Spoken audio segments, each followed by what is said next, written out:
প্রশংসা মহান আল্লাহ পাকের দরবারে,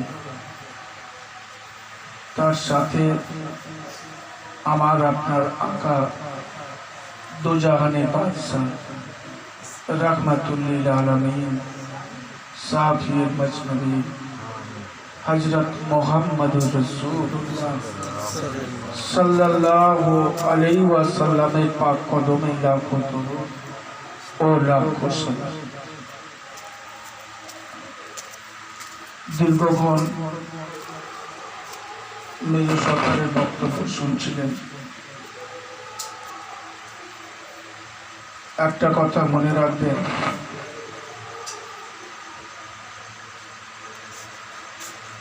যদি কোনো মানুষ কোরআন শরীফ হেফজ করে, মুখস্থ করে, তাকে আমরা হাফেজ বলি। যদি কোরআন এবং হাদিসকে যদি কেউ পড়াশোনা করে, তাকে আমরা আলেম বলি। আলেমের বিভিন্ন ক্লাস আছে, কেউ খারিজি পর্যন্ত পড়ে, কেউ এমএ পর্যন্ত পড়ে, যেটাকে মুমতাজুল মুহাদ্দিস মুফতি আমরা শুনেছি। যারা আজমা কিয়াস ফিকা নিয়ে পড়াশোনা করেছেন তাদেরকে ফিকা, তাদেরকে মুফতি বলা হয়, মুহাদ্দিস। আচ্ছা, এই হাফেজ, কারি, মাওলানা, মুফতি, মুহাদ্দিস, এইসব আলেম যে আমরা বলি, কোরআন হাদিসকে পড়ি তো না অন্য কিছু পড়ি? কোরআন হাদিস পড়ি। আমার ভাই, আমার দোস্তরা, এই কোরআন হাদিস, আজমা কিয়াস ফিকা পড়াশোনা করো, আল্লাহর প্রিয় বান্দা হওয়া যাবে না, আর আল্লাহ রাসূলের উম্মত হওয়া যাবে না। এর জন্য দরকার আল্লাহ রাসূলের মহব্বত। যার দিলেতে আল্লাহ আল্লাহ রাসূলের মহব্বত নেই, ও দিল কাফির হয়ে গেছে, ও দিল কাফির হয়ে গেছে, কালো হয়ে গেছে। কোনোদিনই আল্লাহ আল্লাহ রাসূলকে সে পেতে পারে না যদি তার মধ্যে আদব না থাকে। কার ওপর আদব? সে আলেম, সে মাওলানা, সে হাফেজ, সে কারি, সে মুফতি, মুহাদ্দিস, কিন্তু আদব নেই। কার ওপর আদব নেই? না দুজাহানের আকা হযরত মুহাম্মদুর রাসূলুল্লাহ সাল্লাল্লাহু আলাইহি ওয়াসাল্লাম সরকারের উপর যদি আদব যদি কারো না থাকে, তাহলে সে আল্লাহর প্রিয় বান্দা হতে পারে না। যার মধ্যে আদব আছে সে কিন্তু আলেম নয়, হাফেজ নয়, কারি নয়, মাওলানা নয়, মুফতি নয়, মুহাদ্দিস নয়। ওই ব্যক্তি ওই ধরনের আলেমের চেয়ে হাজার গুণ হাজার গুণ হাজার গুণ শ্রেষ্ঠ। বলুন সুবহানাল্লাহ। আল্লাহ আপনার কোনো ইলম দেখবেন না, আল্লাহ দেখবেন আপনার আদব কতখানি আছে তার সরকারের উপরে। এর উপর সব ফায়সালা। আদব কিভাবে আসে? আদব ভালোবাসা থেকে আসে, প্রেম থেকে আসে, মহব্বত থেকে আসে, নিসবত থেকে আসে। বলুন সুবহানাল্লাহ। জোরে বলা যাবে না সুবহানাল্লাহ? বুঝতে অসুবিধা হচ্ছে? তাহলে আমরা কি পেলাম? যে এই দিলে যদি আমার সরকারের উপর ভালোবাসা না থাকে, ও আপনি যাই করুন, যাই হয়, হাফেজ হন, কাজী হন, মৌলানা হন, মুফতি হন, আপনার কিন্তু রেহাই নেই, আপনাকে জাহান্নামে যেতে হবে। যার দিলে আল্লাহ রাসূলের মহব্বত আছে, বেশক ও জান্নাতি হবে। সোজা না, বোঝা গেল না? প্রেম এমন একটা জিনিস কাউকে শেখানো যায় না। শেখানোর জিনিস এটা, দেখানোর জিনিস অনুভব করতে হবে। অনুভবের মাধ্যমে এটা বোঝা যায়। কিবা অটোমেটিক ভালোবাসা চলে আসে না, আসে না? সাহাবাদের ভালোবাসা এত গভীর ছিল। আল্লাহ রাসূলের শরীর খুব খারাপ, আল্লাহ রাসূলের শরীর খুব খারাপ। আল্লাহ রাসূল বললেন, আবু বকর, আজকে জামাতটা তুমি করে দাও, আজকে জামাতটা তুমি করে দাও। হযরত আবু বকর সিদ্দিক রাদিয়াল্লাহু তাআলা আনহু জামাত করলেন। আপনারা যদি কোনো সময় মদিনা শরীফে যেয়ে থাকেন, আল্লাহ রাসূলের মাজারের বাঁ সাইডের যেখানে মাজার পাক আছে আর মসজিদ আছে, এই মসজিদের বাঁ সাইডে আল্লাহ রাসূলের ঘর, এই ডান সাইডে মসজিদ আর বাঁ সাইডে আল্লাহ রাসূল। এমন সময় আল্লাহ রাসূল বললেন, আচ্ছা জামাতে কি সবাই এসে গেছে? মা আয়েশা সিদ্দিকা রাদিয়াল্লাহু তাআলা আনহা বললেন, ইয়া রাসূলুল্লাহ, বিলালকে আযান দিতে শুনেছি এবং হযরত আবু বকর সিদ্দিক রাদিয়াল্লাহু তাআলা আনহু এবং অন্যান্য সাহাবা মসজিদের মধ্যে প্রবেশ করেছে দেখেছি। হযরত আবু বকর সিদ্দিক রাদিয়াল্লাহু তাআলা আনহু নামাজ পড়ানো স্টার্ট করে দিলেন। ইকামত হয়ে গেল। আল্লাহ রাসূলের সাহাবারা ইকামত দিলেন, আবু বকর সিদ্দিক ইমামতি করতেন। বহু সাহাবা। আবু বকর সিদ্দিক রাদিয়াল্লাহু তাআলা আনহু ইমামতি করার আগে চোখ ভরা পানি নিয়ে ইমামতিতে দাঁড়িয়েছিলেন যে আল্লাহ, আজকে আমার সরকারের শরীর খারাপ বলে এই জায়গায় দাঁড়ানোর ক্ষমতা, ইমামতি করার ক্ষমতা আবু বকরের নেই। আল্লাহ রাসূল ইমামতির আগে বলেছিলেন, আবু বকর, আমার তো শরীর খারাপ, আমি তোমাকেই মনে করি যে আজকের এই জামাতের ইমাম তুমি হবে। আবু বকর সিদ্দিক রাদিয়াল্লাহু তাআলা আনহু বলেছিলেন, ইয়া রাসূলুল্লাহ, যে জায়গায় আপনি দাঁড়ান ওই জায়গায় আবু বকরের দাঁড়ানো সম্ভব নয়, আর আপনি পাশেই থাকবেন, আপনার সামনে আমি ইমামতি করব, এটা যদি বেয়াদবি হয়ে যায় তো আবু বকরের জন্য জাহান্নাম অবধারিত হয়ে যাবে। আল্লাহ রাসূল বলেছেন, আবু বকর, যে রাসূলকে ভালোবেসে তুমি বলছো সেই নবী তোমাকে হুকুম করছে, যাও তুমি ইমামতিটা করো। হযরত আবু বকর সিদ্দিক রাদিয়াল্লাহু তাআলা আনহু ইমামতিতে দাঁড়িয়ে গেলেন, সাহাবা হুজুরাও দাঁড়িয়ে গেলেন। নামাজ চলছে, নামাজ শেষ হয়। এমন সময় আল্লাহ রাসূল আয়েশা সিদ্দিকী রাদিয়াল্লাহু তাআলা আনহাকে বললেন, আয়েশা, আমার একটু সামনে এসো। সামনে এলেন, কাঁধে হাত রাখলেন, দেখে বললেন, আয়েশা, আমাকে একটু দরজার সামনে নিয়ে যান। মা আয়েশা সিদ্দিকা রাদিয়াল্লাহু তাআলা আনহা বললেন, ইয়া রাসূলুল্লাহ, আপনার শরীর খারাপ, আপনি এই অবস্থায় কোথায় যাবেন? আল্লাহর নবী বললেন, আমি মসজিদে যাব না, শুধু দরজাটা পর্দাটা একটু সরিয়ে দেখবো যে আমার আবু বকর কেমন করে নামাজ পড়াচ্ছে আর আমার সাহাবারা কেমন করে নামাজ পড়ছে।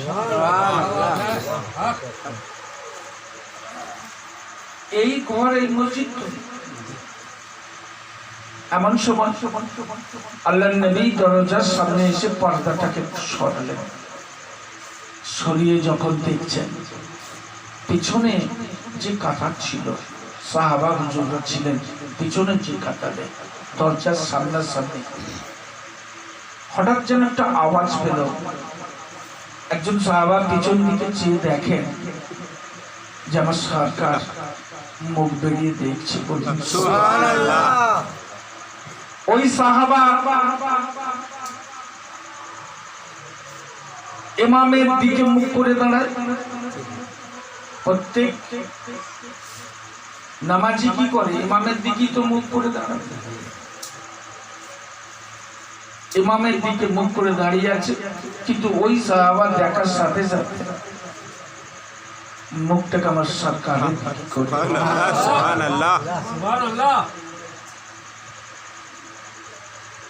আমার ভাইরা, আমার দোস্তরা, সাহাবা যখন পিছন দিকে মুখ করে নেয়, তার পাশে সাহাবা সেও মুখটাকে ঘুরিয়ে নিয়েছে। এই করতে করতে হযরত আবু বকর সিদ্দিক রাদিয়াল্লাহু তাআলা আনহু যেখানে দাঁড়িয়ে আছেন, সেখানে পর্যন্ত যত সাহাবা ছিল সব মুখ এই দিকে হয়ে গেছে। হযরত আবু বকর সিদ্দিক রাদিয়াল্লাহু তাআলা আনহু যেন পিছন দিকে কি একটা আওয়াজ হয়, গুনগুন আওয়াজ হয়। নামাজ কিন্তু চলছে। হযরত আবু বকর একবার সামান্য করে পিছন দিকে তাকালেন। পিছন দিকে তাকিয়ে দেখে সমস্ত সাহাবা, দয়ার নবী দুজাহানের আকা হযরত মুহাম্মদুর রাসূলুল্লাহ সাল্লাল্লাহু আলাইহি ওয়াসাল্লামের দিকে তাকিয়ে আছে। আবু বকর সিদ্দিক রাদিয়াল্লাহু তাআলা নামাজ অবস্থায় ছিলেন। ওই নামাজ অবস্থায় হযরত আবু বকর সিদ্দিক রাদিয়াল্লাহু তাআলা কাবার দিকে না মুখ করে আল্লাহর রাসূলের দিকে মুখ করে দিলেন। দয়ার নবী দুজাহানের আকা শরীরের অবস্থা এমন ছিল, মসজিদে প্রবেশ করতে পারছেন না। হাতখানা ইশারা করে বলেন, আবু বকর তুমি নামাজটাকে সমাপ্ত করে দাও। হযরত আবু বকর সিদ্দিক রাদিয়াল্লাহু তাআলা বললেন, ইয়া রাসূলুল্লাহ, ইয়া হাবিবাল্লাহ, কাবা যেখানে এখানে হাজির আছেন, সমস্ত সাহাবা কাবার দিকে ঝুঁকে গেছে। আবু বকর সিদ্দিক রাদিয়াল্লাহু তাআলা কেমন করে ওই কাবার দিকে তাকিয়ে থাকতে পারে?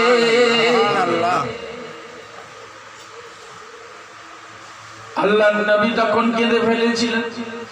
ঝরঝর করে কেঁদে বলেন, আল্লাহ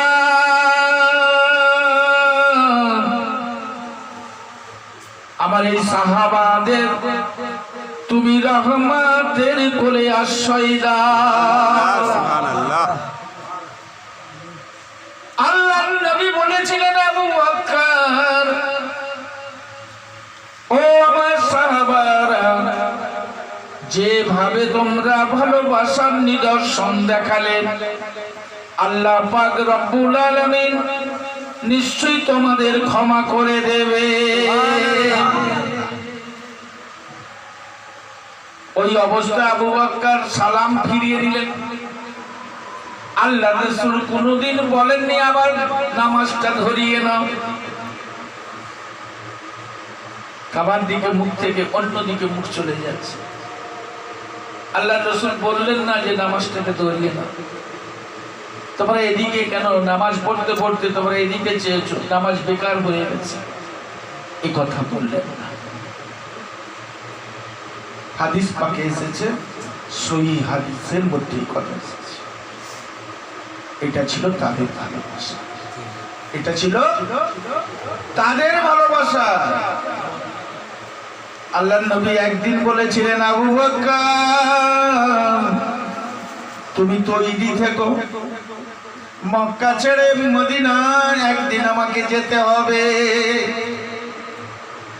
অনেক দিন আগে বলেছে, হঠাৎ আল্লাহর হুকুম হলো, হঠাৎ আল্লাহর হুকুম হলো, ও আমার দোস্ত, আমার বন্ধু, তোমাকে আজ এখনই মক্কা ছেড়ে মদিনায় চলে যেতে হবে। দয়ার নবী হযরত আলী মুর্তজা রাদিয়াল্লাহু তাআলা আনহুকে ডাকলেন, ও আলী তুমি এখানে এসো। আলী এলেন, আলীকে বললেন, আলী আমার এই বিছানার মধ্যে তুমি শুয়ে পড়ো। আল্লাহর রাসূলের গায়ে যে চাদরখানা ছিল, ওই চাদরখানা হযরত আলী মুর্তজা রাদিয়াল্লাহু তাআলা আনহুর উপরে বিছিয়ে দিলেন। এদিকে আবু জেহেলের লোকেরা আল্লাহর নবীর ঘরটাকে ঘিরে ফেলেছে। তাদের প্ল্যান হচ্ছে আজকের রাতে আল্লাহর রাসূল শুয়ে থাকবেন, সমস্ত ঘরটাকে ঘেরাও করে চারিদিক থেকে আগুন লাগিয়ে দেওয়া হবে। এই চারিদিক থেকে যখন আগুন লাগিয়ে দেওয়া হবে, আল্লাহর নবী পুড়ে মারা যাবেন। এমন সময় আল্লাহর নবী বললেন, আলী তুমি কি ভয় পাচ্ছ? দুশমন চারিদিকে ঘিরে আছে, তুমি কি কোনো ভয় পাচ্ছ আলী? আলী বললেন, ইয়া রাসূলুল্লাহ, ভয়ের কি কারণ আছে? আপনি স্বয়ং যেখানে আমাকে শুতে বলেছেন, এর চেয়ে বড় তকদিরওয়ালা কে থাকতে পারে? আপনি নিজে হাতে আমাকে শুইয়ে দিয়েছেন, আপনার ওই চাদর মোবারক খানা আমার গায়ে চাপিয়ে দিয়েছেন, এর চেয়ে বড় নসিবওয়ালা আর কে থাকতে পারে? যে চাদরটাকে ছোঁয়ার জন্য সমস্ত সাহাবারা পাগল হয়ে আছে, দেখার জন্য পাগল হয়ে আছে, আপনি সেই চাদরখানা আমার গায়ে চাপিয়ে দিয়েছেন। ইয়া রাসূলুল্লাহ, ইয়া হাবিবাল্লাহ, এই অবস্থায় যদি আমার মওত হয়ে যায়, আমার কোনো দুঃখ নাই। দেরি করবেন না, আপনি চলে যান। আমি আলী, আমি এখানে রইলাম। আল্লাহর নবী চোখ ভরা পানি নিয়ে আলীকে বলেন, আলী রে,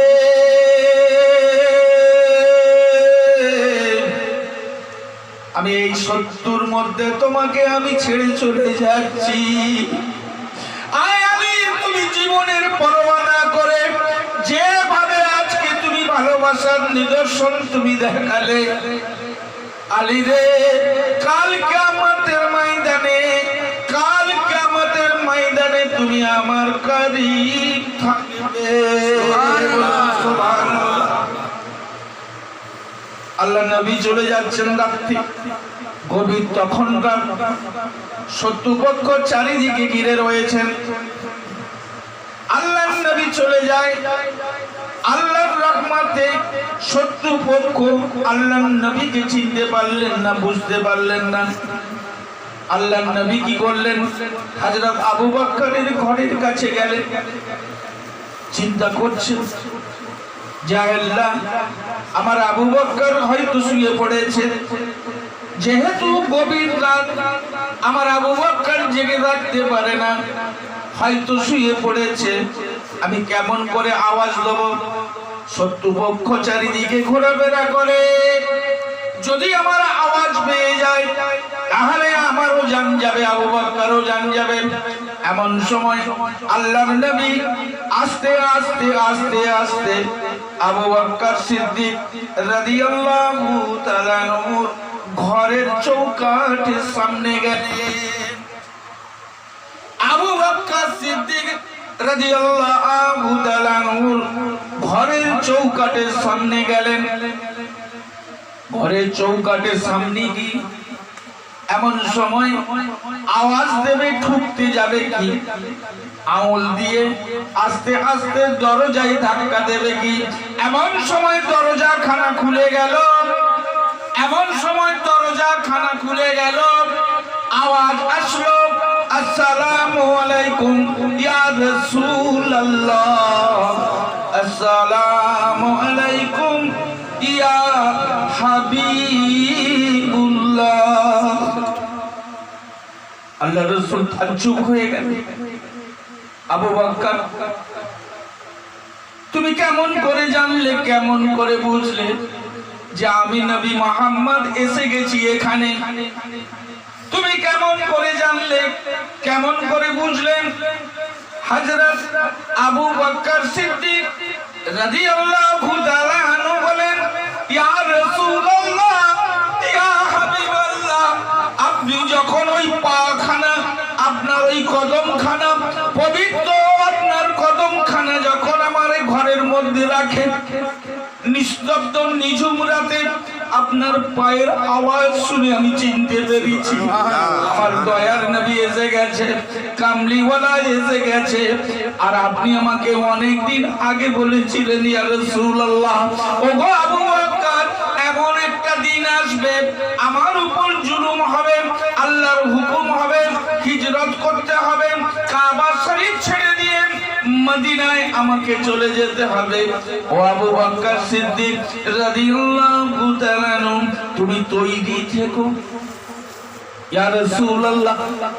সেই দিন থেকে আল্লাহর কসম করে বলি, আল্লাহর কসম করে বলি, আল্লাহর কসম করে বলি, আবু বকর কোনদিন বিছানায় শোয়নি। আমি সারা রাত আপনার কাছে আসার পরে, ঘরে আসার পরে সারা রাত আমি দরজার সামনে দাঁড়িয়ে থাকি, ফরজ পর্যন্ত দাঁড়িয়ে থাকি। ইয়া রাসূলুল্লাহ, না জানি কখন দয়ার নবী এসে যায়, না জানি কখন রাহমাতুল লিল আলামিন এসে যায়। আমার জন্য যদি সরকারের কোনো অসুবিধা হয়ে যায়, আমার জন্য সরকারের যদি কোনো কষ্ট হয়ে যায়, আমার জন্য যদি কোনো বেয়াদবি হয়ে যায় আমার পক্ষ থেকে, আমাকে ডাকতে ডাকতে যদি দেরি হয়ে যায়, আমার উঠতে যদি দেরি হয়ে যায়, সালাম দিতে দেরি হয়ে যায়, আমার কারণে যদি আমার সরকার বিপদে পড়ে যায়, এ আবু বকর সহ্য করতে পারবে না। ইয়া রাসূলুল্লাহ, সেই দিন থেকে আমি এই কপাটের সামনে, দরজার সামনে দাঁড়িয়ে থাকতাম। যখন আপনি এই কদম মোবারক খানা রাখছেন, আপনার পায়ের আওয়াজ শুনে বুঝতে পেরেছি আমার দয়ার নবী কামলিওয়ালা আসছেন। আমি তাই দরজা খানা খুলে দিয়ে আমি আপনাকে সালাম দিয়েছি, আসসালামু আলাইকুম ইয়া রাসূলুল্লাহ, আসসালামু আলাইকুম ইয়া হাবিবুল্লাহ। আমার ভাইয়ের, আমার দোস্তরা, এইটাই হলো নবীর প্রেম, নবীকে ভালোবাসা। আমরা কি আমরা এইভাবে ভালোবাসতে পারবো? পারবেন? বহুদিন আগে, এক মাস নয়, 2 মাস নয়, বহু মাস আগে হযরত আবু বকর সিদ্দিক রাদিয়াল্লাহু তাআলা আনহুকে বলেছিলেন, আবু বকর তৈরি থেকো।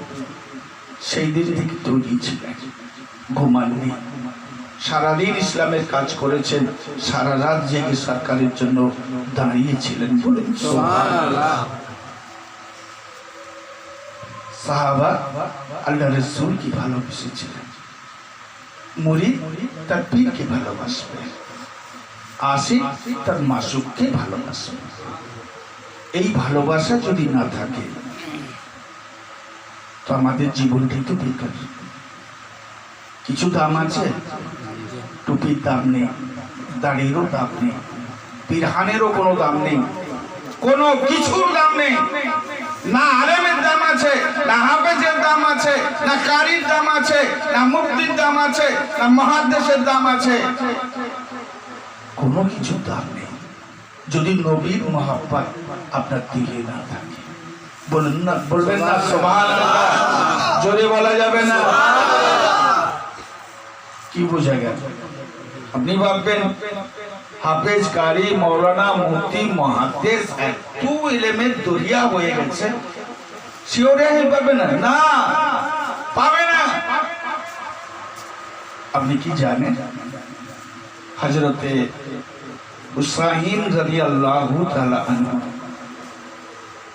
যখন শহীদ হলো কারবালার প্রান্তে, 1,20,000 সৈন্য ওনাকে মারার জন্য ঘিরে রেখেছিলেন ফেরার পথে। বুঝতেই পারছো? এই 1,20,000-এর মধ্যে শত শত মাওলানা ছিলেন, শত শত হাজার হাজার হাফেজ ছিলেন, হাজার হাজার মুফতি ছিলেন, মুহাদ্দিস ছিলেন, ফিকহবিদ ছিলেন। তাহলে এত আলেম থাকা সত্ত্বেও, হাফেজ থাকা সত্ত্বেও, মাওলানা থাকা সত্ত্বেও, মুফতি থাকা সত্ত্বেও, মুহাদ্দিস থাকা সত্ত্বেও হযরতে হুসাইন রাদিয়াল্লাহু তাআলা আনহুকে তারাই কিন্তু শহীদ করেছে। কি বা কথা সত্যি না মিথ্যা? কেন? তাদের মধ্যে তো কোরআন ছিল, হাদিস ছিল, ইজমা ছিল, কিয়াস ছিল, ফিকহ ছিল, সব ছিল। তবুও কেন হলো? একটা জিনিস ছিল না, সেটা প্রেম ছিল না। আল্লাহ রাসূলের প্রেম ছিল না, মহব্বত ছিল না, আদব ছিল না। বুঝতে পেরেছেন? বেআদব, বেনসিব, বাআদব, বানসিব। কথা শেষ করব। আমার মনে হয় এই 10 মিনিট যেটুকু বলেছি, এইটাকে নিয়ে যদি আমল করতে পারি, আপনার জিন্দেগি বদলে যাবে। হ্যাঁ কি না বাবা? একটা ছেলে একটা মেয়েকে ভালোবাসে, এই ভালোবাসার রোমান্টিক যখন তার শরীরে উৎপন্ন হয়, কোথায় উৎপন্ন হয়? হৃদয়। হৃদয় কাঁপায়।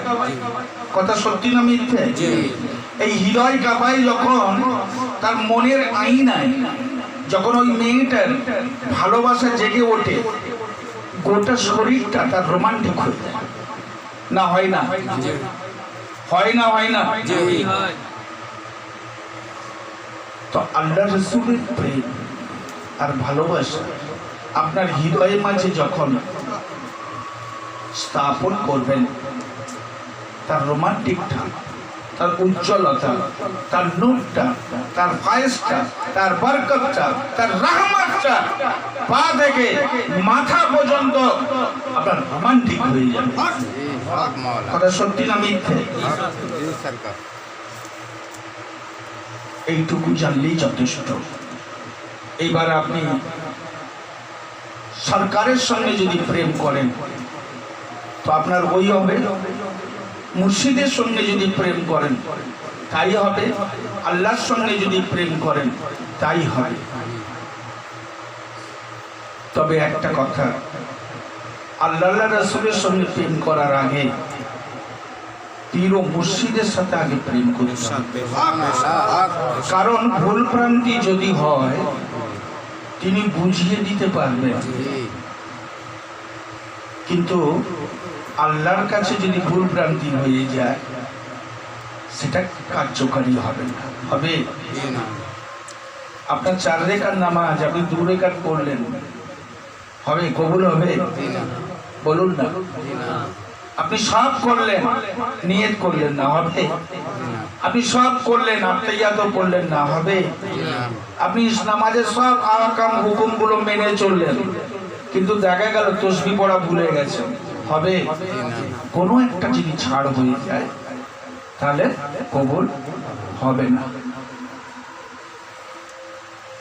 আর একটা কথা, কবরস্থানের পাশ দিয়ে জানতো, কবরস্থানে জানতো একটু আগে বলছিল যে কবরস্থানে যে জিয়ারত করতে করার ব্যাপারটা। আচ্ছা, কবরস্থানে জিয়ারত আল্লাহ রাসূল করেছেন, এই কথা সত্য, এবং হযরতে সাহাবা হুজুররা তিনারাও করেছেন। আচ্ছা, আপনি বলুন, কাউকে না দেখে সালাম দেওয়া ঠিক? বলুন না, কাউকে না দেখে সালাম দেওয়া ঠিক? কেউ নেই, কাকে সালাম দেবে? কবরস্থানে যখন যান, শরীয়ত মতে সালাম দেওয়া উচিত না উচিত নয়? আপনি পাশ দিয়েও গেলেও আপনাকে সালাম দিতে হবে, জিয়ারত করতে গেলেও সালাম দিতে হবে। কি বাপ না দিতে হবে না? আপনি কিন্তু না দেখে সালাম দিয়েছেন। কেন দিয়েছেন? না দুজাহানের আকা হযরত মুহাম্মদুর রাসূলুল্লাহ সাল্লাল্লাহু আলাইহি ওয়াসাল্লাম আপনাকে বলেছেন বলে। হাদিস পাকে এসেছে যে আপনি যখন সালাম দেন, মুর্দা আপনাকে অ্যানসার বা উত্তরটা দিয়ে থাকে। কথাটা সত্যি না মিথ্যে? আর এটাও হাদিস পাকে এসেছে যে কবরের চারটে যে দিক, এই চারটে দিক যে মাটি আছে, মাটিগুলো মুর্দারের সামনে আয়নার মতো ঝকঝকে হতে থাকে, চকচকে হতে থাকে, টেলিভিশনের মতো। মুর্দা কিন্তু শুয়ে শুয়ে কে এলো কে গেল ব্যাখ্যা করার সময় এখানে আমি পয়েন্টটা ধরিয়ে দিচ্ছি। কে এলো আর কে গেল, কে সালাম দিল বা দিল না, বা কে এমনি চলে গেল সামনে দিয়ে, মুর্দা কিন্তু কবর থেকে পরিষ্কার দেখতে পায়। বলুন সুবহানাল্লাহ। আপনি কিন্তু চোখওয়ালা দেখতে পাননি, কিন্তু মুর্দা কিন্তু দেখতে পায়। সে মদকর হোক, সাধারণ মানুষ হোক, আলেম হোক, জালেম হোক, যে কোনো মানুষ। বুঝতে পারছেন কথা সত্যি না মিথ্যে? তাহলে একটা সাধারণ মানুষ কবরে শুয়ে যদি বাইরে কারা এলো আর গেল, কে দোয়া করলো আর করলো না, যদি জানতে পারে, আল্লাহওয়ালা বুঝার গানে দিন যেখানে শুয়ে আছে, সে কি দেখতে পায় না? আমরা এখানে যারা বসে আছি,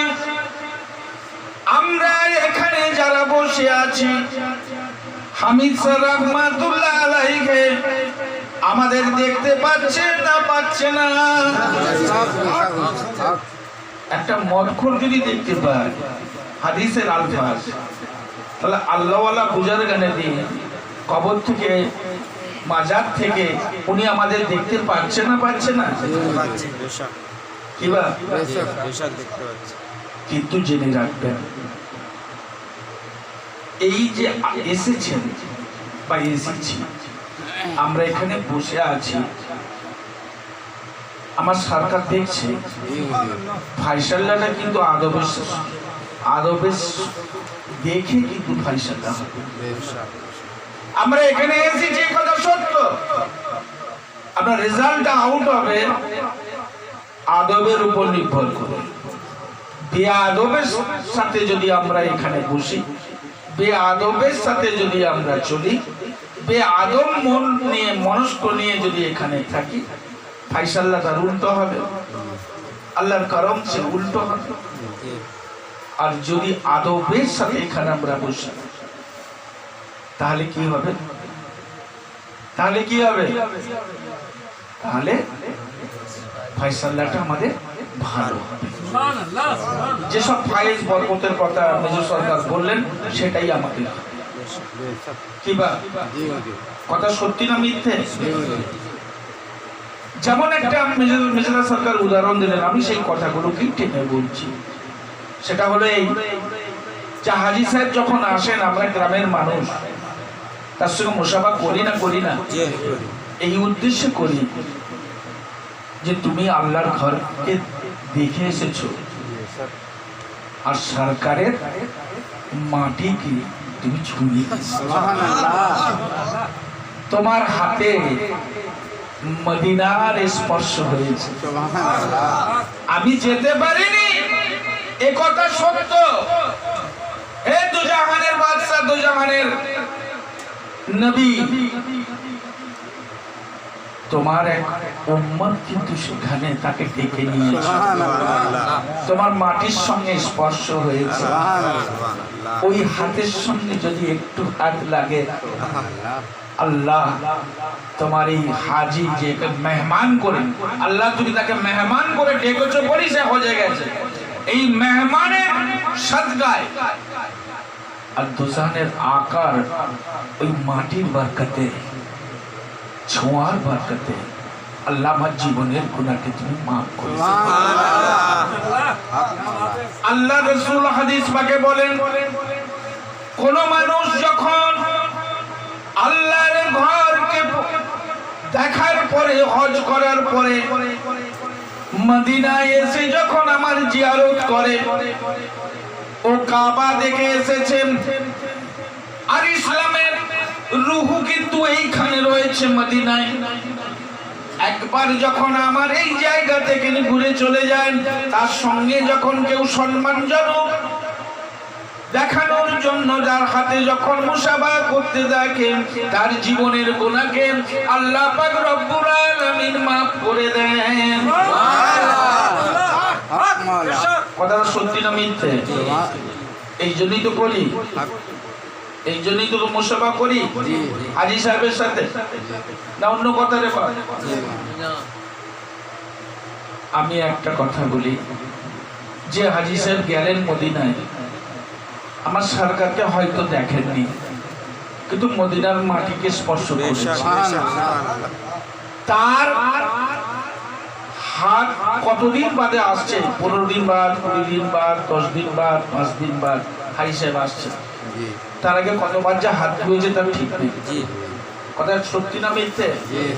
সেই হাজী সাহেব আসার পর তার সঙ্গে যদি মুসাফা করলে সওয়াব হয়, নেকি হয়, গুনাহ মাফ হয়, খুব ভালো করে বুঝবেন। তাহলে আল্লাহ রাসূল ওইখানে শুয়ে আছেন,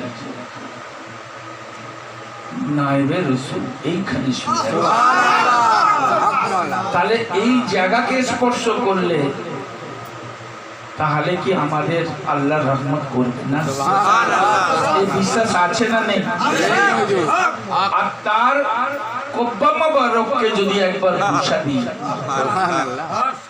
তার কব্বা মুবারককে যদি একবার বুশা দিই, সে বুশা কবুল হবে না? হবে।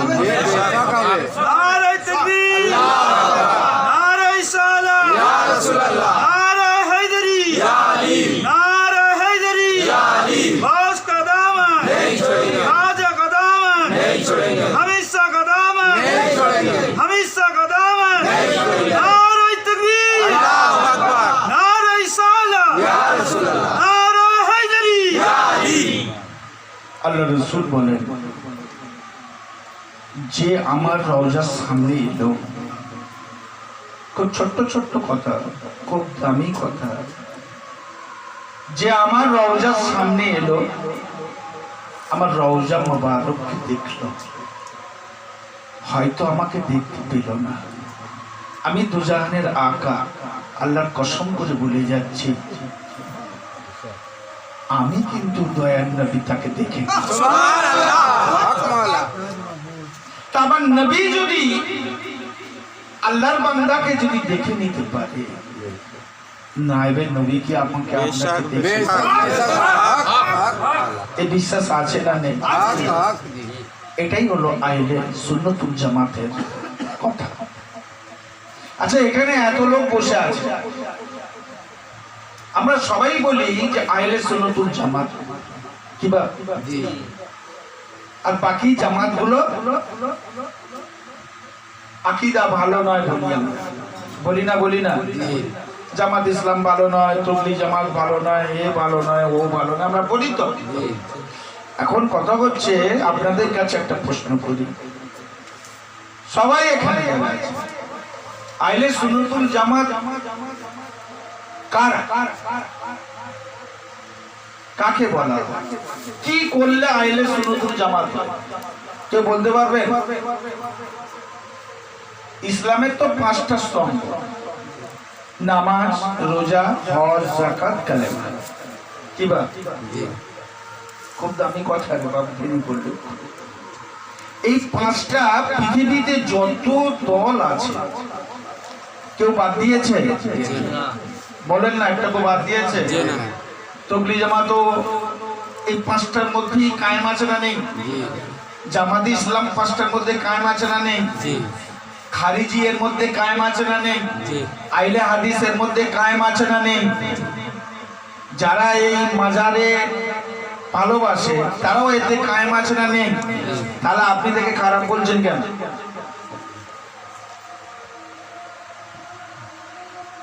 বলুন, আপনারা তাকে খারাপ তারা বলছেন। ইসলামে তো 5টা স্তম্ভ সে তো করছে, মানছে। আপনি বলবেন হয়তো ওরা কিয়াম মানে না, ফুল মানে না, চাদর মানে না, কোয়ালি মানে না, বা সিন্নি মানে না, ফাতেহা মানে না, দরুদ মানে না, এই সব কারণে আমরা মানি না। এই সব কারণ যদি দেখানো হয় এগুলো ফরজ নয়। খুব ভালো করে কথাটা বুঝো। কিয়াম মুস্তাহসান জায়েজ, এটা ফরজ নয়। আপনি যদি নাও পড়েন কোনো অসুবিধা নেই। খুব ভালো করে কথা, সব উল্টো হয়ে যাচ্ছে নাকি? আপনি যদি নাও পড়েন আপনি মুসলমান দেখেন বাদ হবেন না। ফাতিহা যদি না করেন মুসলমান দেখেন বাদ হবেন না। ফুল যদি চড়ান তো এর জন্য মুসলমান দেখেন বাদ হবেন না। কবরে যদি আতর দেন এর জন্য আপনি কিন্তু মুসলমান দেখেন বাদ হবেন না। তা তো একই রইল। তাহলে তফাৎটা কি? তফাৎ শুধু একটাই, সুন্নাতুল জামাতের সাথে শুধু একটাই তফাৎ।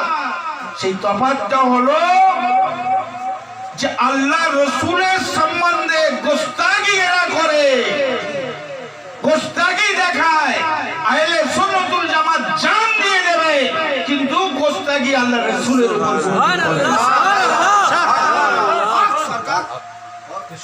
না। বুঝতে পারলেন? আহলে সুন্নাত তারা যারা রাসূলের উপর গোস্তাকি দেখায় না, তার দিলেতে তার মহব্বতে আর সেই প্রেমেতে তার ছেলেটাকে একটা বাপ যখন চুমো খায়, মুখও খেয়ে ফেলে, বুকও খেয়ে ফেলে, কপালও খেয়ে ফেলে, এবং অনেক সময় দেখা গেছে যে তার পেটে তো চুমো দিয়ে দেয়, তার হাতে তো চুমো দিয়ে দেয়। এটা একটা ভালোবাসা। তাই নবীর প্রেমী, নবীর প্রেমে ফুল দিয়ে অর্ঘ্য দেবে, কি আতর দিয়ে দেবে, কি মাথায় করে নিয়ে পাগলের মতো ঘুরবে, এটা তার মহব্বতের নিশান।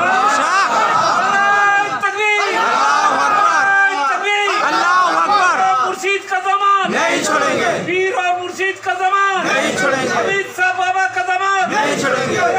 तकबीर, अल्लाहु अकबर। सुन्नी ফুল নিয়ে আল্লাহ রসুলের আশিকরা, আল্লাহ ওয়ালাদের আশিকরা ফুল নিয়ে পাগলের মতো ঘুরতে থাকে, মহব্বতের জন্য, প্রেমের জন্য, ভালোবাসা। এটা কিন্তু মুসলমানই নয়। এটা কিন্তু আপনি ভাববেন না যে এটা করলি তবে আপনি আহলে সুন্নাত, না, না করলেও অসুবিধা নেই। আহলে সুন্নাতুল জামাতের একটাই হলো মেন থিওরি, সেটা হলো আল্লাহ রসুলের প্রেমকে জ্বালিয়ে রাখো, হর কাজে আল্লাহ রসুলের গোস্তাকি যেন না হয়। তাই আশিক আর মাশুককে যখন দেখতে যায় ভয়ে ভয়ে পা ফেলে। প্রতিটা কাজ খুব ভয়ে ভয়ে করে গোস্তাকি না হয়। নবী তো তোকে দেখিনি, কিন্তু নাইবে নবীকে তো তা আমার এই চলাটা, আমার এই বলাটা, আমার এই খাওয়াটা, আমার এই নিয়ে যাওয়াটা, আমার ওই ওনার কাছে হর আশিক পা যখন ফেলে খুব ভয়ে ভয়ে পা ফেলে। কেন ভয়ে ভয়ে পা ফেলে? বেয়াদবি না। সরকার শুয়ে আছে ওখানে, গেট খুললো এখানে, আপনি ঢুকলেন, আপনার এই ঢোকা থেকে আরম্ভ করে ইন্টার হওয়া থেকে আরম্ভ করে প্রতিটা চিন্তা, প্রতিটা ভাবনা, প্রতিটা চাউনি, প্রতিটা পা আপনি যখন ফেলছেন আদবের সাথে আপনাকে করতে হবে, তবেই আপনি আইলে সুন্নতুল জামাত নজিব নয়। বোঝা গেল কথাটা? আরে আপনিও নামাজ পড়েন, তারাও নামাজ পড়ে, আপনিও রোজা রাখেন, তারাও রোজা রাখে, আপনিও হজ করেন, তারাও হজ করে, আপনিও কালমা পড়েন, তারাও কালমা পড়ে। ফারাক শুধু এই জায়গা, রাসূলের উপর ওরা গোস্তাকি করে আর আমরা রাসূলের উপরে আদব। না বুঝতে পারলেন? শুনে রাখো হে দুনিয়ার মানুষ, যারা রাসূলের উপর গোস্তাকি করে তারা ইসলামের দুশমন, জাতির দুশমন, পৃথিবীর দুশমন, আল্লাহ তারা দুশমন। কথা সত্যি না মিথ্যে? আপনি কি চান? রাসূলকে ভালোবাসবেন না বাসবেন না? ভালো, আপনি রাসূলকে ভালোবাসলেন আজকে, এই ভালোটা বেশি কয়েক মুহূর্তের মধ্যে যদি মওত হয়ে যায়, তাহলে আপনার জীবনে নামাজ, রোজা, হজ, যাকাত তো কিছুই করলেন না, শুধু খালি ভালোবাসাটা শুরু করেছেন, বলতে আপনি মওত হয়ে গেছে, আপনি বেশক জান্নাতি। সারা দুনিয়ার ইলমের কিতাব আপনি পড়ে ফেলেছেন, কিন্তু আপনার মহব্বত নেই, রাসূলের প্রেম নেই, রাসূলের উপর গোস্তাকি এসে গেছে, আপনি জাহান্নামী। সোজা মশলা। আরে এইটা হচ্ছে মিটার। না বুঝতে পারলেন? বুঝে গেল? আপনারা কি করবেন? রাসূলের উপর গোস্তাকি করবেন না ভালোবাসবেন? হ্যাঁ, আপনি যে ফাতিহা করেন রাসূলকে ভালোবেসেই তো করেন। হ্যাঁ, আপনি যে ফুল নিয়ে যান সরকারকে ভালোবেসেই তো নিয়ে যান। এগুলো ভালোবাসার নিদর্শন। আমার স্ত্রীর জন্য আমি স্ত্রীকে ভালোবাসি, তবে লজেন নিয়ে যাব কি, ফুল নিয়ে যাব কি, খোপা নিয়ে যাব কি, কোনো দামি খাবার নিয়ে যাব, এটা আমার ব্যক্তিগত। এটা কোনো মশলা নয়, এটা কোনো ধর্ম নয়, এটা কোনো মাযহাব নয়। ভালোবাসা কত রকমের হয়, কত ধরনের হয়, সেটাই দেখা। আপনারা দেখবেন রাসূল করিম সাল্লাল্লাহু আলাইহি ওয়াসাল্লাম বললেন যে তোমরা যখন দাড়ি রাখবে এক মুষ্টি দাড়ি, এক মুষ্টির বেশি দাড়ি রাখবে না। কি বল? এটাই হলো সুন্নাত। যারা আজকে রাসূলের গোস্তাকি করে তারা দেখবেন দাড়ি এতটুকু পর্যন্ত করে দিয়েছে। এটা নেই, কোনো কিতাবে নেই। আবার কিছু কিছু আলেমকে দেখবেন যারা গোস্তাকি করে, খুব ইম্পর্টেন্ট কথা, তারা যখন দাঁত মাজে, আসরের সময় দাঁত মাজা শুরু করবে, এ রোজার মাসে দেখতে পাবেন। রোজার মাসে দেখতে পাবেন আসরের সময় দাঁত মাজা শুরু করবে, মাগরিব পর্যন্ত চলবে। সেই ধরনের ওই সব আলেম অধিকাংশ দেখবেন। এ কথা সত্যি না মিথ্যে? কিন্তু আপনি জানেন কিভাবে দাঁত মাজতে হয়? আপনি সে দাঁতন দিয়েই করুন আর যাই দিয়ে করুন, ওই দাঁতনটা 3 বার মাত্র ঘষ হয়, ঘষে আপনাকে মুখ ধুয়ে নিতে হবে, উঁচু করে নিতে হবে। এই তো 3 বারের জায়গায় 3.5 ঘন্টা ধরে করছে। তাহলে কি রাসূলের গোস্তাকি হলো না সুন্নত হলো? বোঝা গেল না কথা? আল্লাহ রাসূল বললেন যে তোমাদের এই হাঁটু, এই যে পায়ের যে গোশ আছে, এই গোশ পর্যন্ত তোমরা কি কাপড় পরবে, এর নিচে যেন না। তাহলে গোশ বলতে আমাদের এই যে হাড়টা আছে পায়ের এই পর্যন্ত, যারা এই ধরনের গোশটাকি করে তাদের দেখবেন এখান পর্যন্ত কাপড় পরে। কথা সত্যি না মিথ্যে? সত্যি। এইরকম বলতে বলতে সারা রাত কেটে যাবে। প্রত্যেকটা জিনিস তারা বলে আমরা শূন্য কথায় বলি, কিন্তু প্রত্যেকটা জিনিস শূন্যতার সঙ্গে মিলিয়ে দেখতে গেলে দেখা যাবে যে সবটাই গন্ডগোল। না বুঝতে পারলেন না? তারা বলছে যে আল্লাহ রসুলের ওসিলা দিয়ে যদি কেউ দোয়া চায় তাহলে শিরক হয়ে যাবে। হাত যদি কেউ তোলে শিরক হয়ে যাবে। দরুদের উপর যদি কেউ বেশি ঝোঁক দেয় সেটা শিরক হয়ে যাবে। ইয়া নবী সালাম আলাইকুম সালাম পড়লে শিরক হয়ে যাবে, বেদাত হয়ে যাবে, সব বেদাত। যুক্তি যখন আপনি জানেন না বলে বলতে পারেননি, কিন্তু যারা জানে তাদের সঙ্গে তখন বলে যে আচ্ছা আপনি ধরলে এইসব যুক্তি দেখালেন, এসব কি কোরআন হাদিসে আছে যে আপনি এই ফুল দেবেন, চাদর দেবেন, হাত দেবেন, প্যান দেবেন? এই প্রশ্ন অনেকেই করে না, করে না? সাধারণ মানুষকে বোঝাই না, বোঝায়নি? যদি প্রশ্নটা একটু ঘুরিয়ে দেখানো যায়, যদি প্রশ্নটা একটু ঘুরিয়ে দেওয়া যায় যে আচ্ছা আপনি তো বললেন এই কোরআন হাদিসে কোথায় আছে দেখান।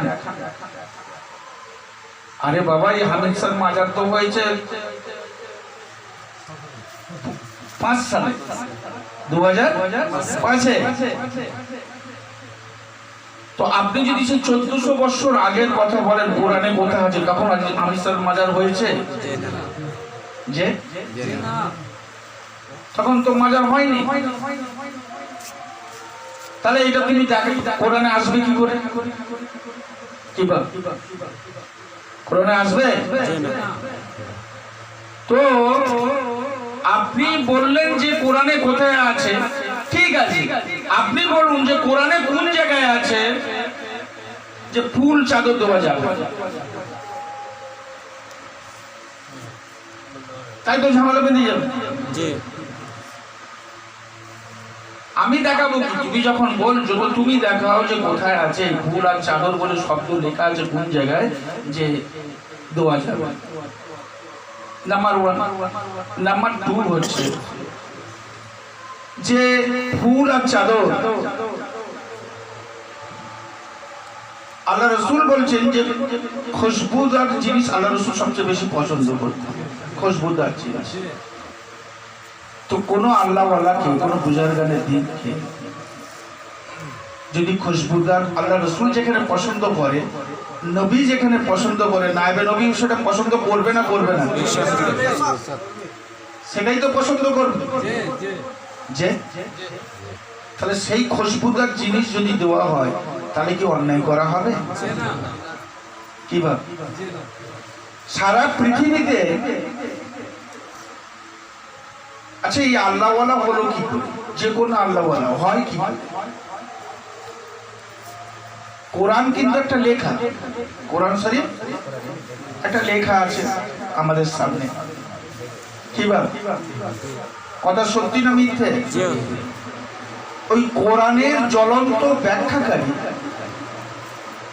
আল্লাহর ওয়ালা, আল্লাহর নবী। কোরআনের জ্বলন্ত ব্যাখ্যা কে? আল্লাহর নবী, আহলে বায়াত, तमाम আউলিয়া কেরাম, এরা হলো কোরআনের জ্বলন্ত ব্যাখ্যা। তাই তো নাকি? তবে তো আল্লাহ ওয়ালা হতে পেরেছে। তাহলে যে কোরআন শুধু লেখা, তার বরকত আর রহমত এত যে আপনি খারাপ কাজটাকে স্পর্শ করতে পারবেন, গুনাহগার হয়ে যাবেন। কথা সত্যি না মিথ্যে? আদবের জন্য একে রাখা হয়। কি বা কথা ঠিক না বেটি? কোরআনের উপর কোনো কিতাব রাখা যাবে না, সব কিতাবের উপরে কোরআন শরীফ থাকে। তাহলে একটা ঘরে 1000 খানেক যদি বই থাকে, এক মুহূর্তে কিন্তু বলে দেওয়া যাবে যে কোরআন শরীফ এখানে কোথায় আছে। বলা যাবে না? যাবে না?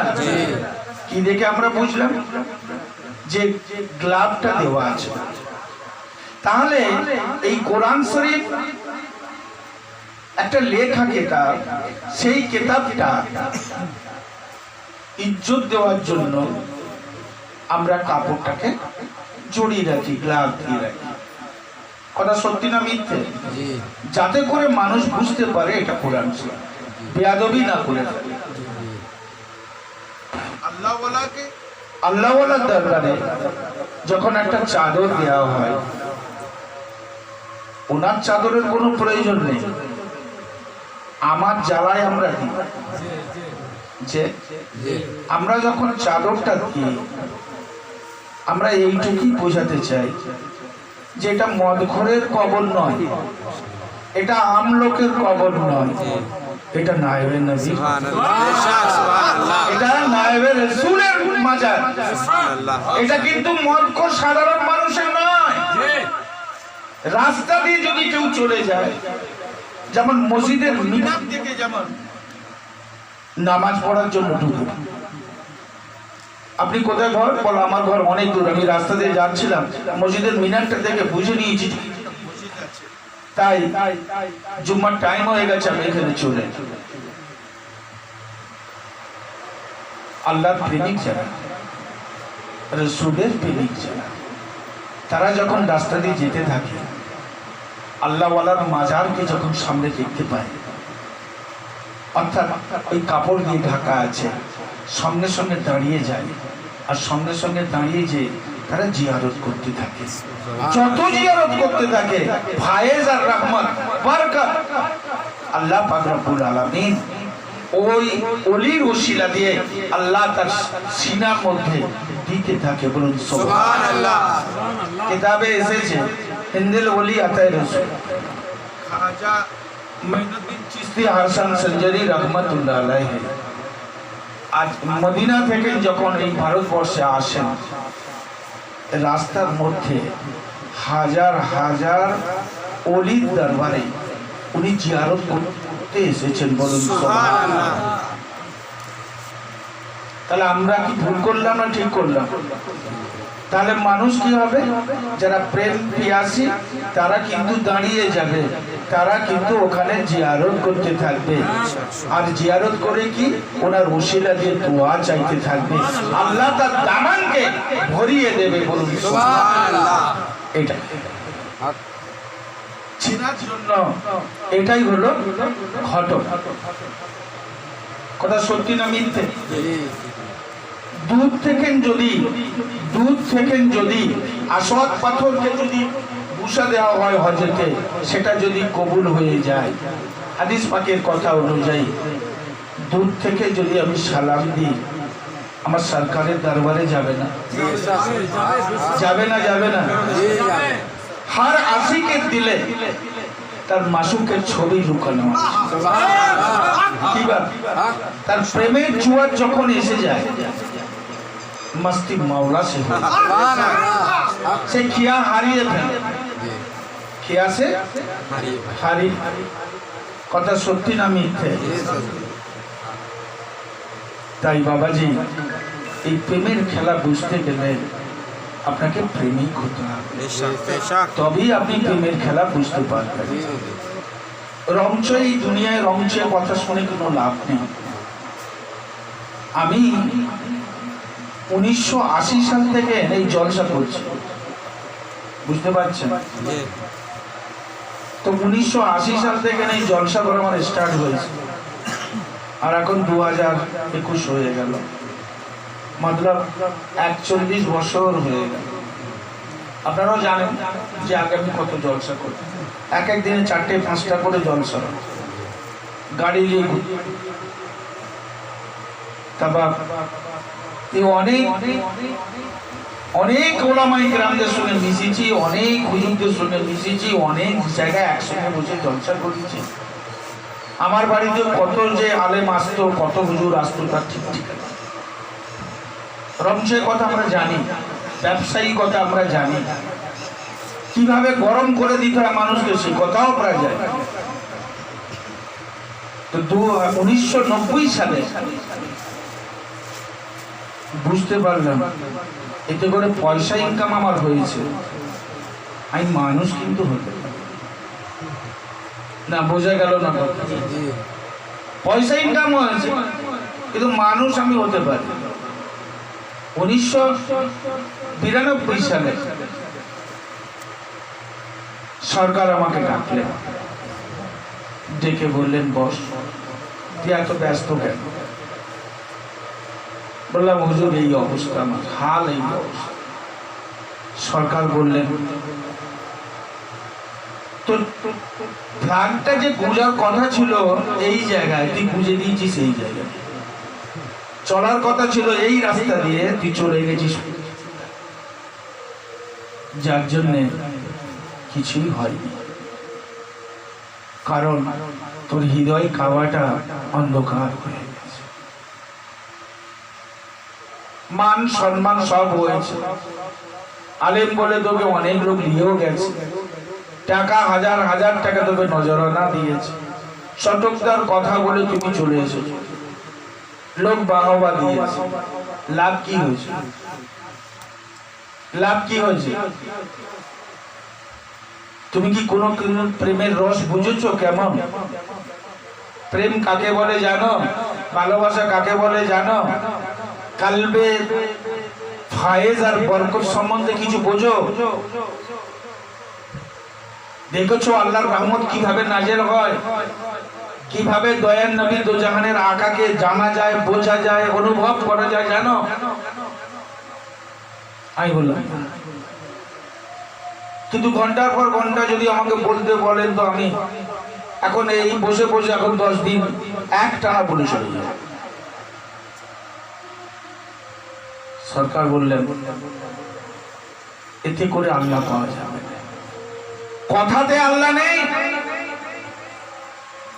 আল্লাহকে পেতে গেলে কথার মধ্যে আল্লাহ নেই, প্রেমের মধ্যে আল্লাহ। সুবহানাল্লাহ। কথার মধ্যে আল্লাহ রাসূল নেই, প্রেমের মধ্যে রাসূল আছে। সুবহানাল্লাহ, সুবহানাল্লাহ। কথার মধ্যে পীর মুর্শিদ নেই, সুবহানাল্লাহ। কথার মধ্যে পীর মুর্শিদ নেই, প্রেমের মধ্যেই তোমার পীর মুর্শিদ। বেশক, সুবহানাল্লাহ। তুমি যদি খুঁজতে চাও, প্রেম সাগরে ডুব দাও, অবশ্যই কিছু না কিছু তোমার হাতে আসে। সরকার গাইডলাইন দিলেন, সেই লাইনে চলতে লাগলো। আস্তে আস্তে সরকারের দোয়ার করা নেক নজরে সেটা অনুভব করতে পারে। তাই আপনাদের কাছে আমার অভিজ্ঞতা, চটকদারি কথা শুনে আর চটকদারি বক্তব্য শুনে কোনো লাভ নেই।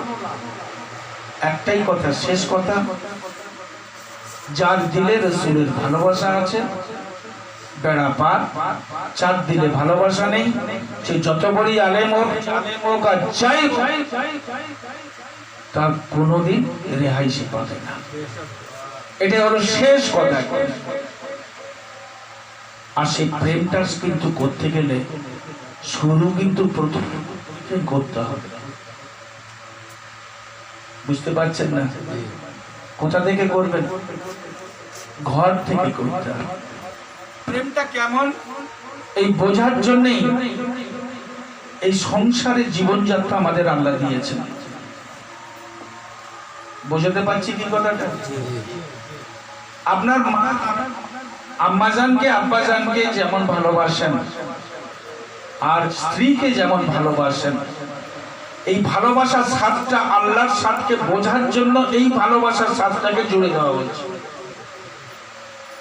বোঝা গেল না?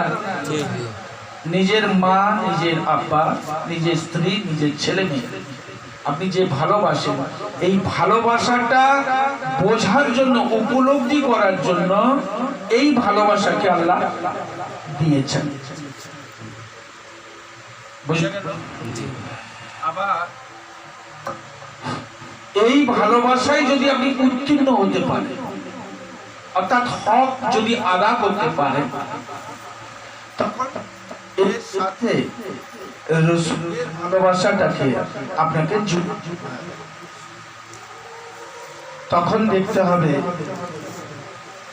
যে আমি আমার স্ত্রীকে যতটা ভালোবাসি, আমার আব্বা হুজুরকে যতটা ভালোবাসি, আমার ছেলেকে যতটা ভালোবাসি, আমার স্ত্রীকে যতটা ভালোবাসি, গাড়ি বাড়ি টাকা পয়সা দন যা কিছু ভালোবাসি, সবার চেয়ে বেশি আমার সরকারকে ভালোবাসি।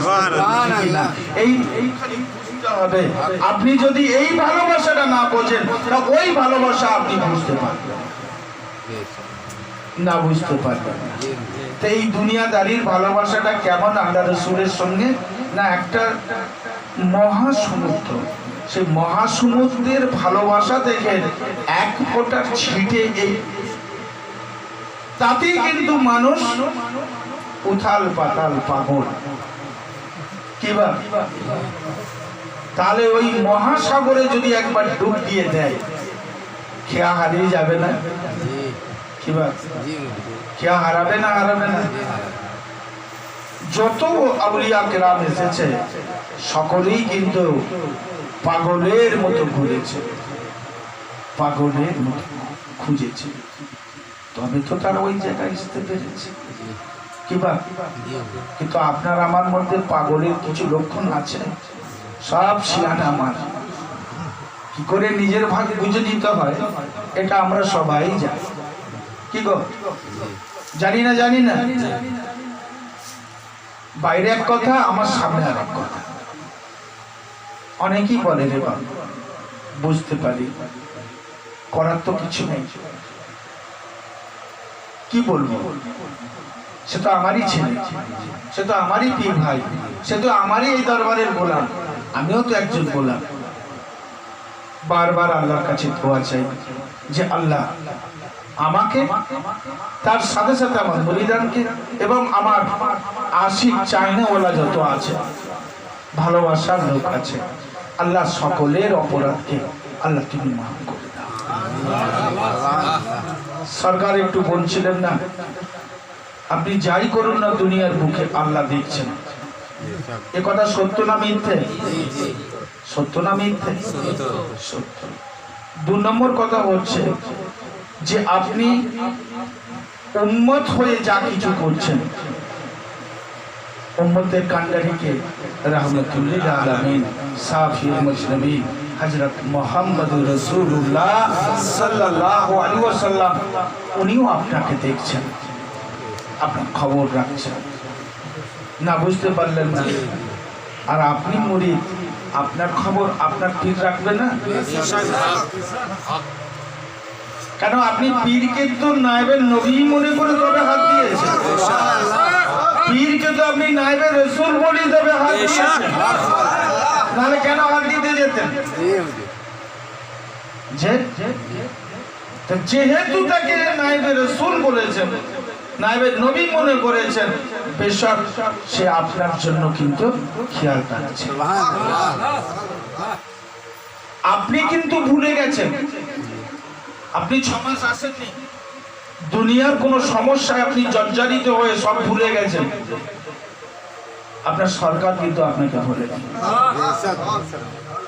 যে কোনো পীর, যে কোনো নায়েবে নবী একবার যদি তার সামনে এসে যান, একবার যদি একদিনের জন্য নয়, এক মুহূর্তের জন্য যদি আপনি তাকে ভালোবেসে ফেলেন, সেই আল্লাহওয়ালা মরণের দিন পর্যন্ত আপনার জন্য দোয়া চাই। তাকে আল্লাহ কবুল করবে কি না করবে সেটা তার ব্যাপার, কিন্তু সে আপনার জন্য রোজ দোয়া চাই। আমি দেখেছি আমার সরকার শুয়ে আছে এখানে, এমন একটা দিন নেই, প্রতিটা মুহূর্ত সারাদিনে সব সময় তামাম তার মুরিদানের জন্য, বিশ্বের সকল মানুষের জন্য কিন্তু আছে। আব্বা হুজুরের সঙ্গে যেখানটা ওই যে গেটটা আছে, আম্মা জানের যে গেটটা আছে, ওইখানটা বেশিরভাগ মাগরিবের নামাজ পড়তেন, মাগরিবের নামাজ ওইখানটা পড়তেন। আর উজু এইখানটা করতেন, এই যেখানটা এই যে করা আছে, এই নিম গাছে দেখবেন গোড়াটা এখনো পড়ে আছে, নিম গাছটা মারা গেছে, ওই নিম গাছের গোড়ার কাছে বসে উনি ওখানে, বুঝতে পেরেছেন?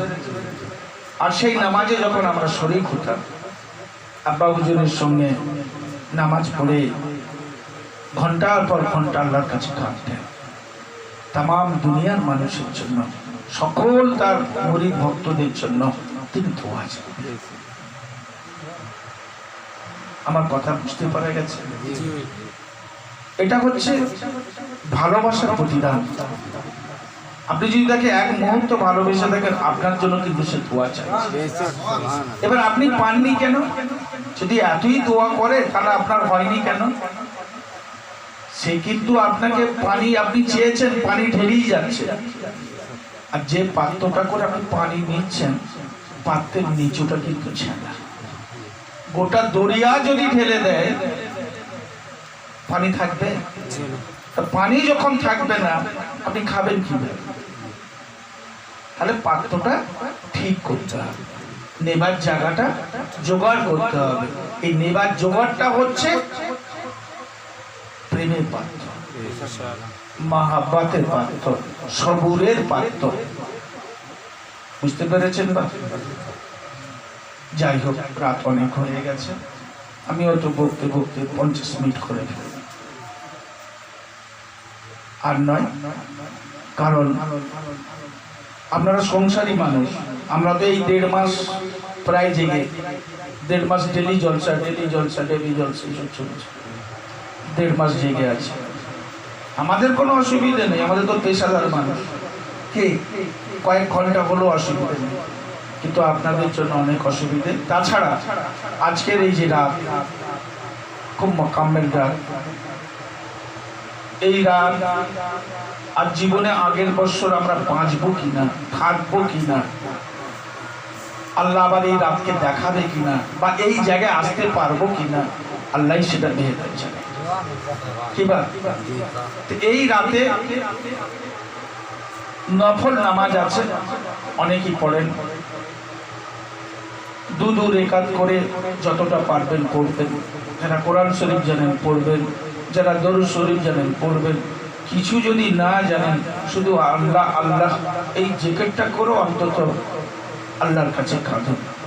আজকের রাত কিন্তু তওবা কবুল করা, আজকের রাত তওবা কবুল করার রাত। আর তওবা যদি কবুল হয়ে যায় তো বান্দার সঙ্গে মাওলার মিলন হয়ে যাবে। তওবা যদি কবুল হয়ে যায় তো উম্মতের সাথে রাসূলের দিদার হয়ে যাবে। তওবা যদি কবুল হয়ে যায় তো মুরিদানের সঙ্গে পীরের দিদার। এই রাত বড় মোকাম্মেল।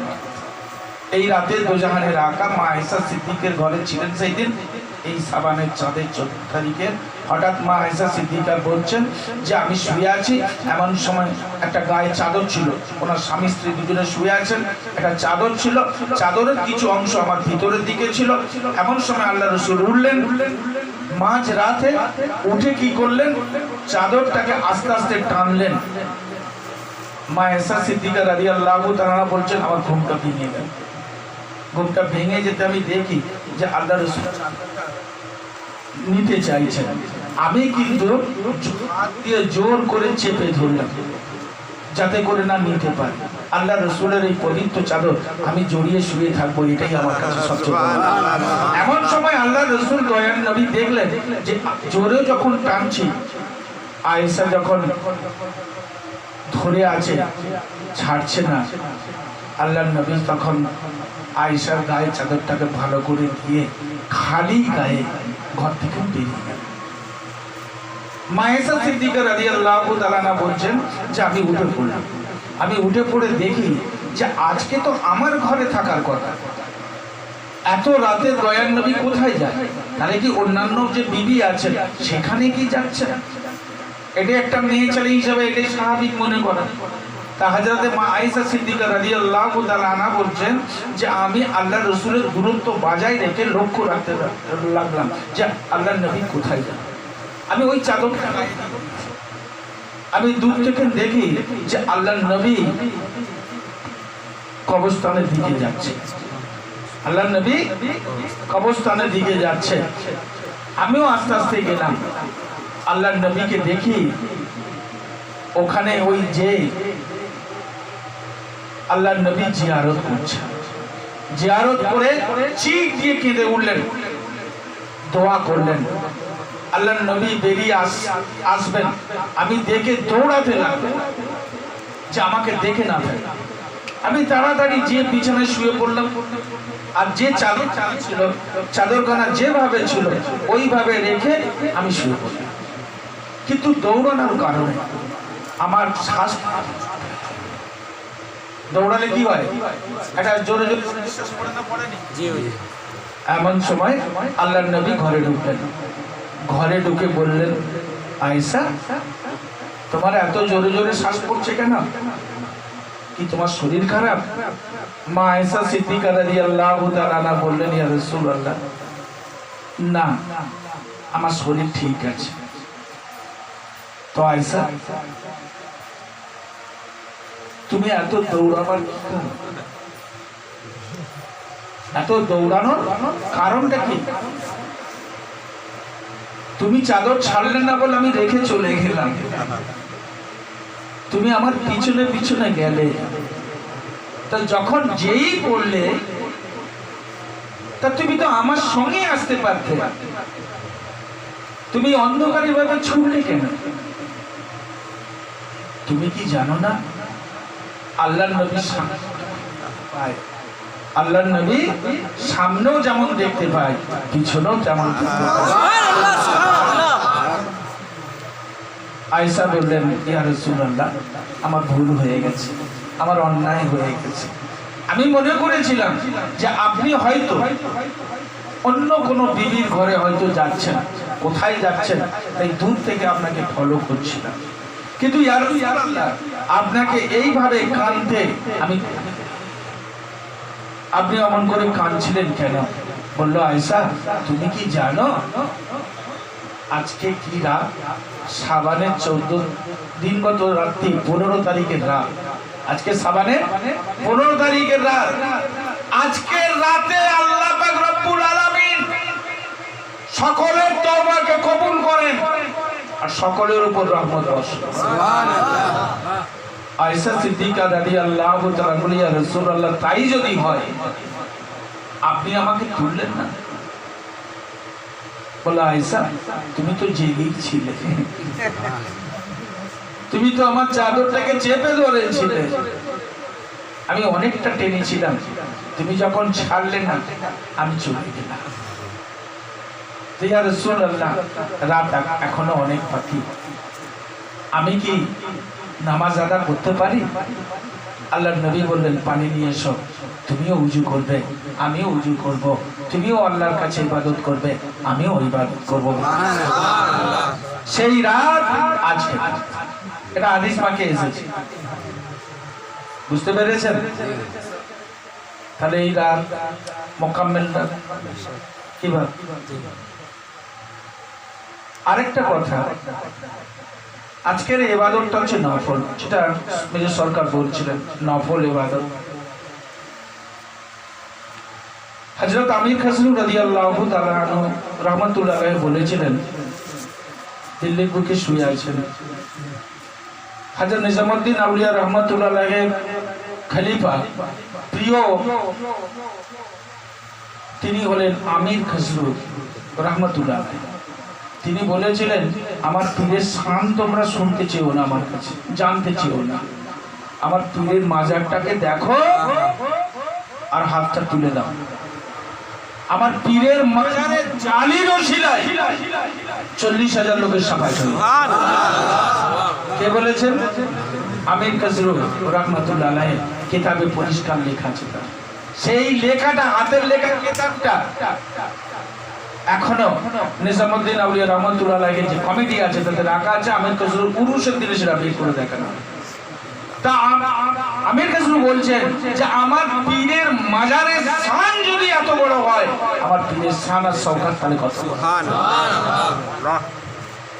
তা আমিও বলি সেই কথাটাই, যে আমার পীরের শান সম্বন্ধে আমি কোনো কিছুই, আমি যত জায়গায় জলসা করি আমার পীরের শান আর সওকাত সম্বন্ধে কোনো আলোচনা বিশেষ করি। কেউ জানতে চাইলে বলি, তা নাহলে বলবে যে ও বাপের কথা, তো ও বাড়ি বাড়ি বলছি। কথা সত্যি না মিথ্যে?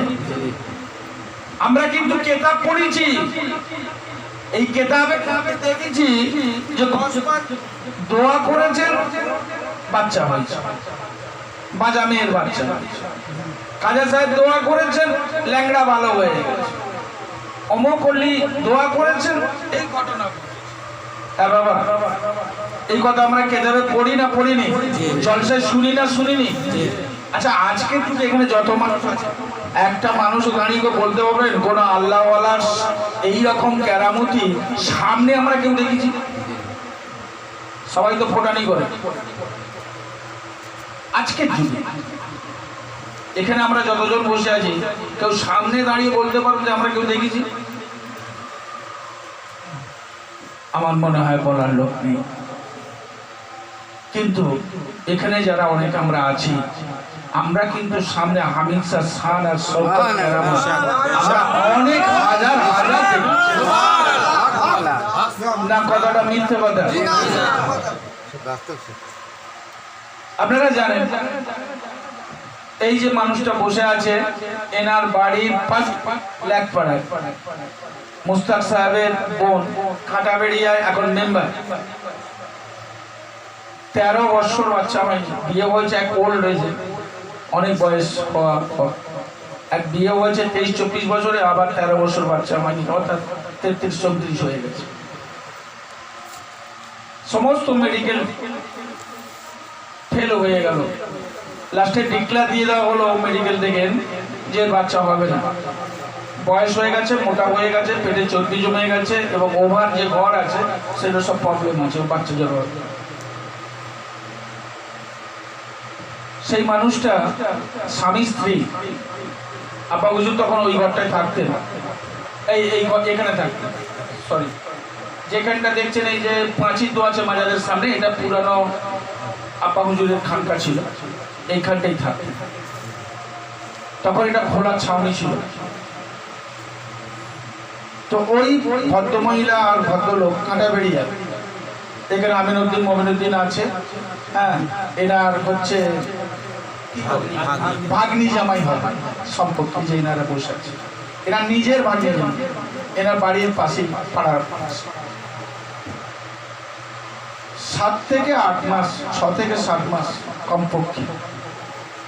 সকালবেলা এসেছে, আমরা বসে আছি, এসে বললেন হুজুর এই ব্যাপার, সে পায়ে ধরে যেটা হয় কান্না কাটি, হুজুর দূর দূর করে দাঁড়িয়ে। আমরা কোনোদিন অঙ্ক দেখিনি কাউকে এইভাবে বলতে, দূর দূর করে দাঁড়িয়ে। কি রোগ? তাদের এক গ্লাস পানিও দিল। কান্দতে কান্দতে কান্দতে কান্দতে দুটো স্বামী স্ত্রী চলে গেল সকালবেলা। আবার দেখি সন্ধ্যেবেলা দেখি আবার হেঁটে হেঁটে কাঁটা উড়ে দেখি এখানে হেঁটে, তখন এইসব গাড়ি ঘোড়া সব কিছু রাস্তা নেই। সকালে তাড়িয়ে দিয়েছে, আবার সন্ধ্যেবেলা এসেছে, আবার তাড়িয়ে দিয়েছে, আবার চলে গেছে, আবার তারপর দিনে সকালে এসেছে। এইভাবে টানা কন্টিনিউ 6 থেকে 7 মাস এখানে এসেছে। আপনি ধৈর্য রাখতে পারবেন? আর যতবার এসে দূর দূর করে তাড়িয়ে দিয়েছে। 6 থেকে 7 মাস বাদে আমাদের এই যে রোড আছে, এটা সত্যনারায়ণ মিষ্টান্ন ভান্ডার বলে একটা মিষ্টির দোকান আছে, ওই মিষ্টির দোকান থেকে 200 গ্রাম সন্দেশ নিয়েছে, যে আজকে হুজুরকে একটু সন্দেশ নিয়ে যাবো, হুজুরকে দেবো, তার মনের ইচ্ছে যে হুজুরকে খাওয়াবো। সেই সন্দেশটা নিয়ে এসেছে। আর প্রতিদিনের একই ঘটনা, দুবেলায় ওই তাড়িয়ে দেওয়া, যে বেরো এখান থেকে, নবে চলে যায় এখান থেকে, কে আসতে পারে তোদের, সে যা তা করে বলতো। 6-7 মাস বাদে এর আগে যত খাবার এনেছে ছুঁড়ে ফেলে দিয়েছে। নাই সেই দিন কিন্তু আসতেই বলছে, মা বসবো, বস তোরা বস। বলো হুজুর, সুরটা একটু ভালো থেকে, এর একটু ভয়ের মায়ের ছিল আর কি, আগে যে বলছে হুজুর আপনার জন্য কিছু সন্দেশ এনেছি, আপনি একটু খাবেন, হ্যাঁ আপনি একটু খান যদি খুব ভালো। তখন বললেন মা তুই তো সন্দেশ নিয়ে এসেছিস, ভালো, তো এক কাজ করে, আমার নেওয়াই হয়েছে, তুই এটা নে, আর এখনই তুই ঘর চলে যাচ্ছ, তখন ঠিক আসরের টাইম হবে, ঘর চলে যাচ্ছ। ঘরে যে এইটা সিন্নি বলে তোদের পাড়ায় বা তোর বাকুলের আশেপাশে, ঘরের আশেপাশে বাচ্চাদের দিয়ে, আর একটুখানি সিন্নি নিয়ে মনে করে তুই বা তোর স্বামী এটা খেয়ে যা, চল যা। মানে এরা এটি শান্তি এসে গেল যে রোজ তুই তো চাল্লা মেনলি করে বেরিয়ে যাবে, দূর হয়ে যায়, কেন এইছিস? আজকে যখন এই কথা বললো ওদের মনকে খুব শান্তি হয়ে গেল।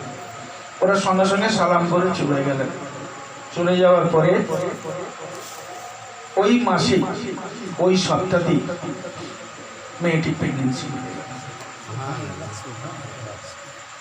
এবং সেই ছেলেটার আপা হুজুর নাম রাখলেন ওয়ারেস বলে। এবং সেই বাচ্চা যখন ডেলিভারি হবে সমস্ত ডাক্তারদের কাছে যে সব ডাক্তার প্রভাব দেখিয়েছিলেন সমস্ত বুঝতেন, যার পর তারা কিন্তু একটাই ডিসিশন দিয়েছিল যে তোমার এই যে বাচ্চা হবে কিন্তু খুব অসুবিধা আছে, একে 8 মাসের বেলা থেকে অবজার্ভে রাখার জন্য নার্সিংয়ে ভর্তি করতে হবে বা হাসপাতালে ভর্তি করতে হবে। বয়স বেশি হওয়ার কারণে, মোটা হওয়ার কারণে, আমার পেটের ভিতর যে সমস্ত ছবিতে দেখা গেছে সেইগুলোর কারণে এর নর্মালে 2 দিন ডেলিভারি হবে না, অতএব একে অবজার্ভে রাখতে হবে, যে কোনো মুহূর্তে একটা কোনো ঘটনা করতে পারে। আব্বা হুজুর কাছে যখন কান্নাকাটি করলেন, আব্বা হুজুর বললেন, হাসতে হাসতে বললেন, মা এর জন্য চিন্তা করার কোনো কারণ নেই, যে আল্লাহ দিতে পারে সে রুখতেও পারে, যে আল্লাহ দিতে পারে এই রক্ষা সেই আল্লাহই করতে পারে, তুই যা। তো বললো, হুজুর আমার তো খাটাবেড়ে শ্বশুর বাড়ি, তা আমার তো বাপের বাড়ি হচ্ছে ল্যাটপাড়া, তা আমি কি ল্যাটপাড়ায় যে আমার মায়ের বাড়িতে থাকতে পারি? তখন আশপাশে কোনো ডাক্তার না, ল্যাটপাড়ায় ডাক্তারও নেই, আর ভালো রাস্তাঘাটও না, যেতে গেলে হয় লাভবাড়ি যেতে হবে আর নয় উলুরিয়া যেতে হবে। আবার বলে না, তুই ওখানে যা, তুই বাপের বাড়ি চল। বাপের বাড়ি এসে রইলেন, আল্লাহর সামনে নর্মালি ডেলিভারি হলো, বলুন সুবহানাল্লাহ। তো তখন যখন কাঁদছিলেন ওই ডাক্তারদের ভয় দেখানোর কারণে, তখন আব্বা হুজুর বলেছিলেন, তুই একটা ছেলের জন্য কাঁদছিস, আল্লাহ চাইতো আরেকটা তো ছিল। পরবর্তী সময় আব্বা দেখতে পাইনি, আব্বা দুনিয়া থেকে বিদায় দিলেন। পরবর্তী সময় আবার একটা মেয়ে হয়েছে, একটা মেয়ে একটা ছেলে। মেয়েটা প্রায় 6-7 বছর, 8-9 বছর হবে, একদম এইরকম একটা। তো এইরকম চোখের সামনে হাজারো ঘটনা, কিছু ফটোগ্রাফ করা আছে, কিছু লেখা আছে, কিছু কাগজপত্র আমরা কমেন্টস রেখেছি, কিন্তু পয়সার অভাবে আব্বা হুজুরের ছিল ওই যে ছাপা সম্ভব হচ্ছে, ডকুমেন্ট সমেত রয়েছে। একটা ছেলের মায়ের পেট থেকে এই 2টো পা এইরকম, তাকে 3 বার অপারেশন করা হয়েছে, 3 বার মেডিকেল কলেজে তাকে করে দেওয়া হয়েছে, ওই লোহা দিয়ে পাল দিয়ে তাকে পুরো সিল করে দেওয়া হয়েছে।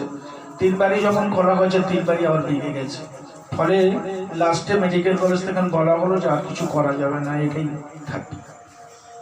এখানে বহু কান্নাকাটি করার পরে প্রায় 9 থেকে 10 মাস পরে হঠাৎ করে সেই ছেলেটা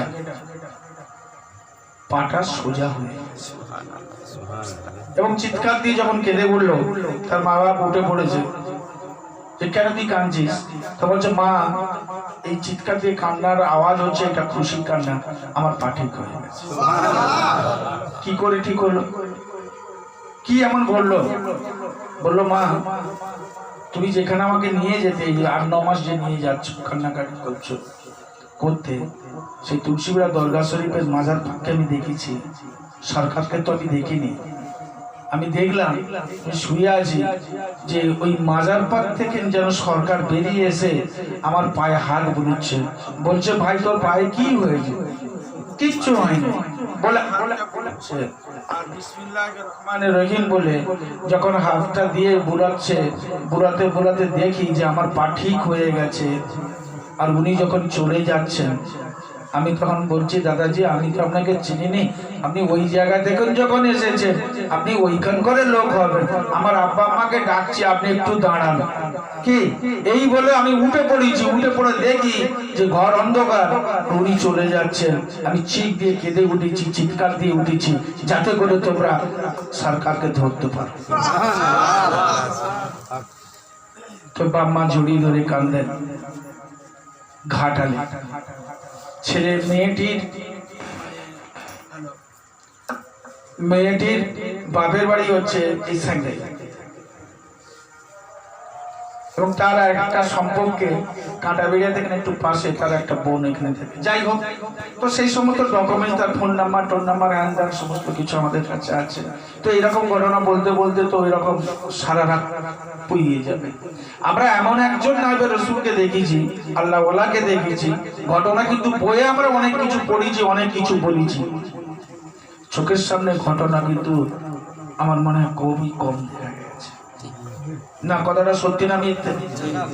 এই যে এখানে হাজি সাহেব বসে আছেন, এই বাইনানে ঘর, এই যে হাজি সাহেব এখানে বসে আছে।